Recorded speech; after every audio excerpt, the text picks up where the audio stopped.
Kembeng-kembeng kumembeng was pokong mijil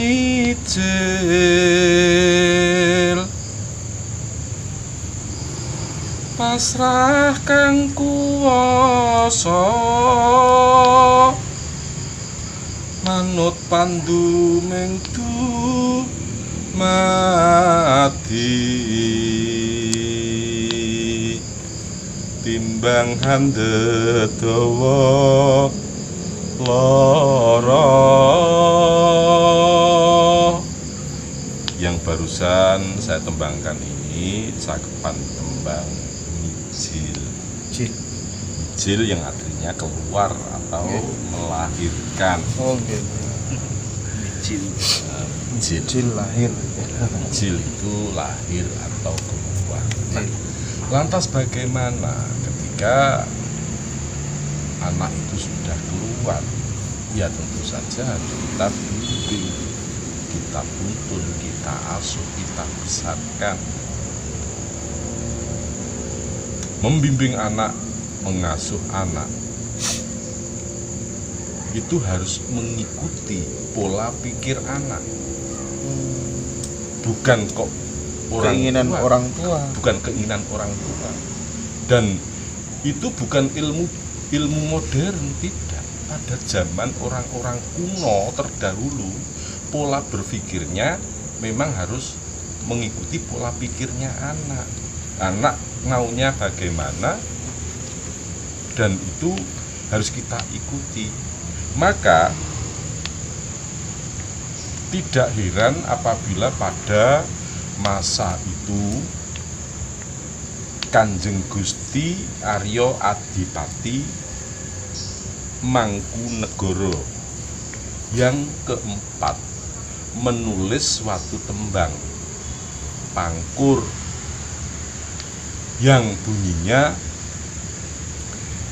mingkar mingkuring angkara akarono karenan mardi siwi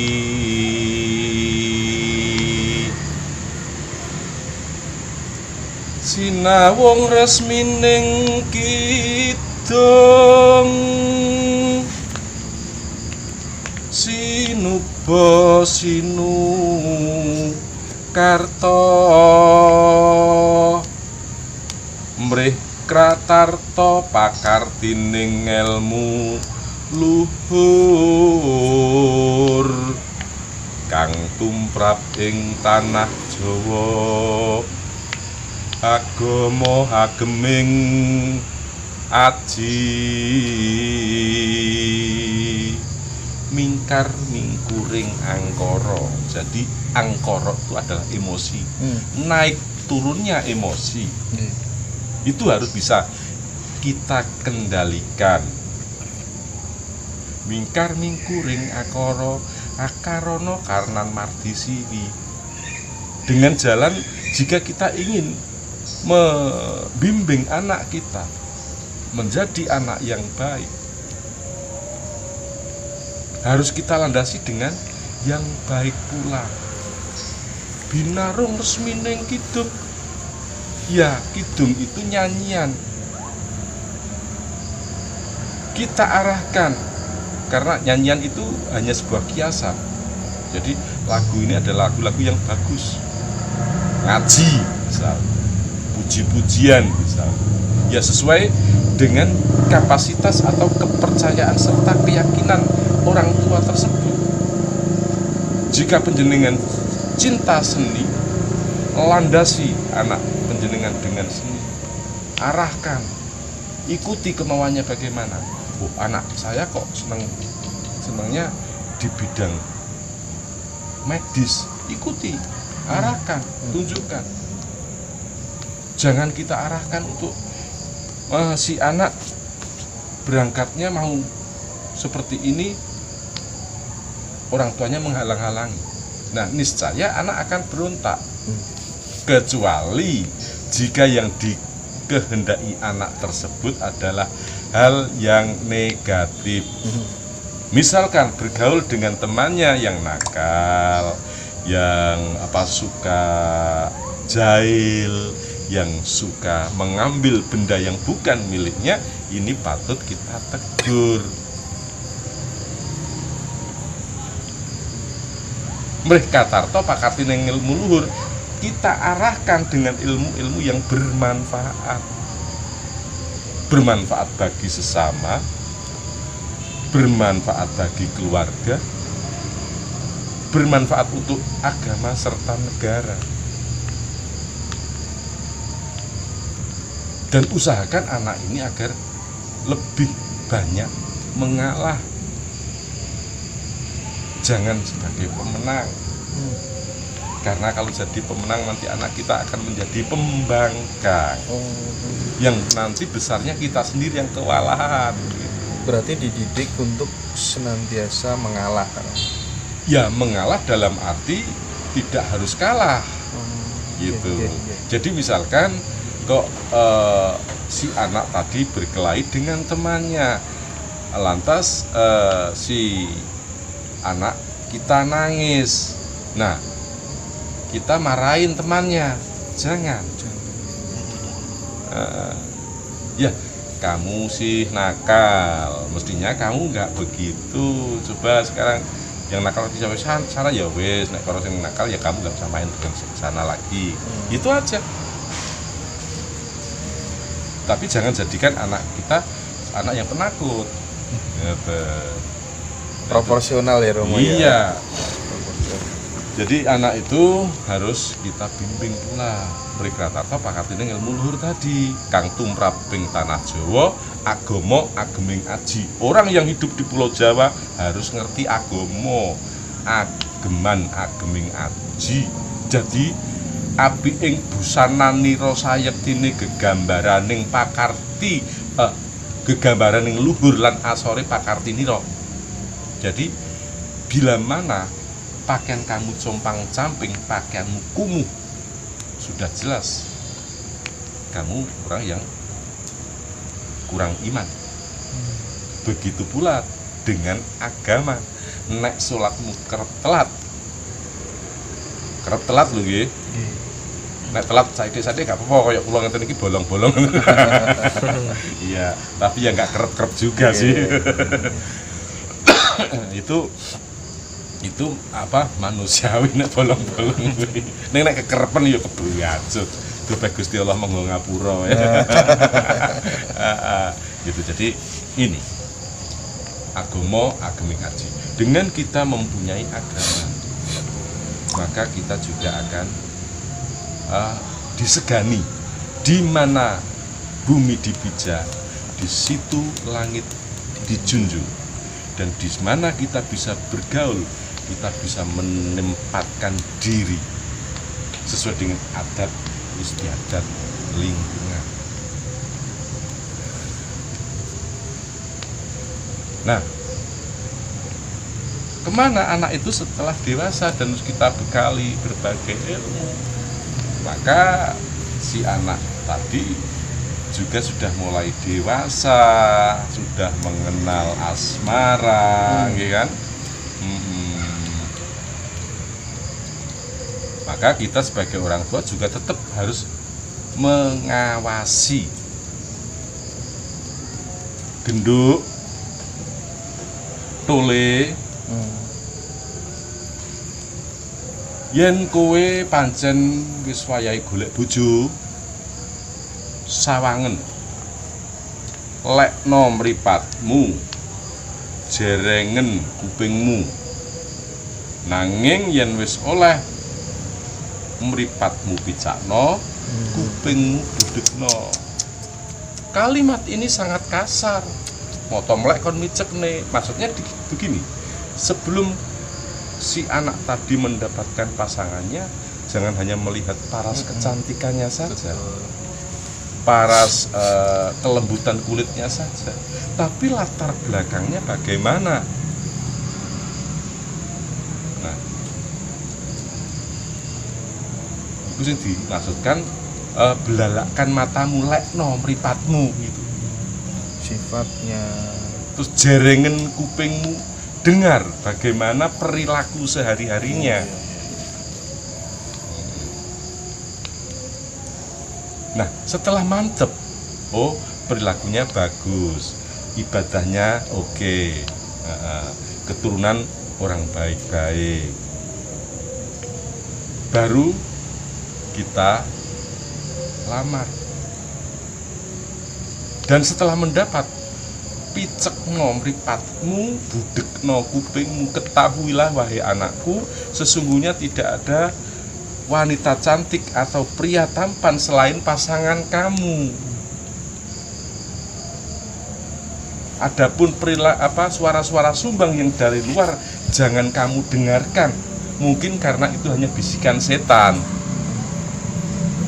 Dan itu juga ada tembangnya orang Jawa itu, nek ngemas itu suatu setiap peristiwa dibuatkan tembang. Apa Romo tembangnya? Ya Asmarandono kan, tentang Asmoro. Juga itu pendidikan kesetiaan dari leluhur kita ya. Ke pendidikan kesetiaan dan juga kemurnian cinta. Oh iya. Gegarane wong akrami dudu bondo dudu rupa, amung ati pawi tane,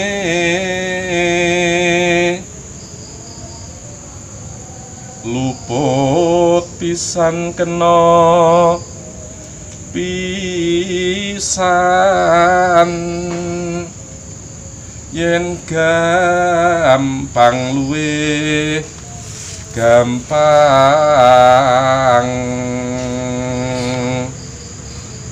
yen angel-angel langkung,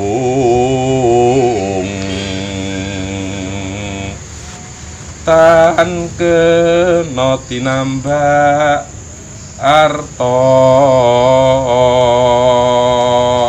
Ini tembang Asmarandono yang maksudnya gegarane wong akrami, artinya gegaran itu pegangan, garan itu pegangan, wong akrami orang jejodohan, orang berumah tangga.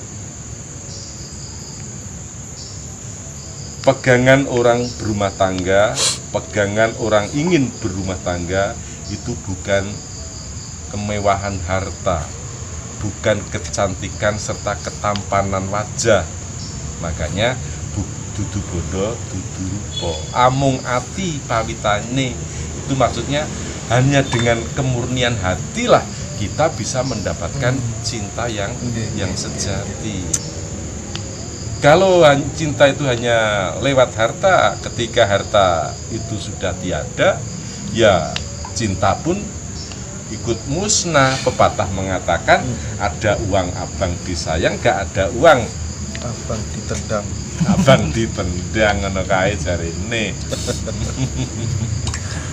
Ya.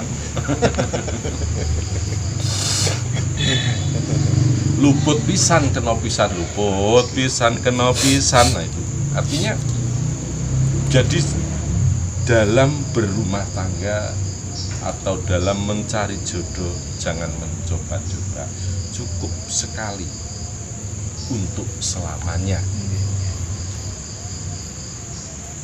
Yen gampang luwih gampang, jika segala sesuatunya dipermudah, maka Allah pun akan memudahkan perjalanan kehidupan manusia.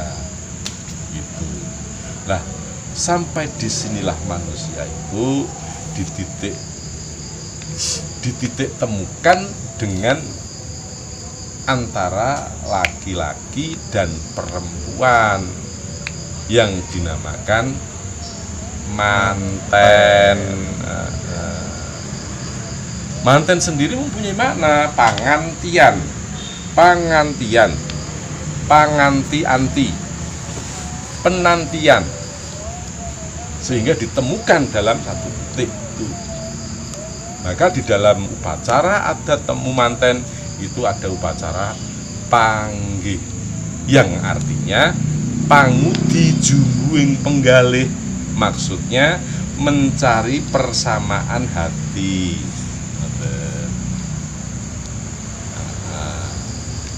Juga dilambangkan dengan berbagai pernak-pernik yang ada di di Pasamuan. Itu sesungguhnya mengandung makna yang cukup dalam. Ada makna filosofisnya yang luar biasa tuh. Oh nggih. Contohnya apa dulu? Banyak. Jadi tentang contoh-contoh yang ada di orang punya hajat mantu itu dimulai dari tuwuh atau gapuro pisang. Gapuro itu memaknai sebagai pangapuro, pintu maaf. Jadi sohibul hajat apabila ada kesalahan, kekhilafan, baik yang disengaja maupun tidak, mohon dimaafkan. Misalkan karena saking sibuknya nggak sempat ngundang, ya mohon maaf. Pada saat itu juga mungkin ada pasugatan yang kurang berkenan, mohon maaf. Maka disebut gapuro pisang. Adapun pisang mempunyai kandungan arti piku kuing gesang, yang artinya iman. Dan kalau diwantahkan atau di bahasa Jawa kan gedang itu maknanya gegadangan atau suatu permohonan orang tua kepada sang kalik agar apa yang diinginkan dan dicita-citakan anaknya ataupun apa yang dia jalankan pada saat itu menjadi sempurna. Nah, gedang, bangil, dan raja itu bukan faktor kebetulan, tapi memang disengaja. Yang mana rojo artinya raja, itu sebagai perwujudan atau lambang seorang pria yang harus mampu mengayomi, membimbing sebagai imam sejati dalam rumah tangganya, juga bisa menjadi teladan bagi anak-anaknya kelak. Lalu yang sebelahnya lagi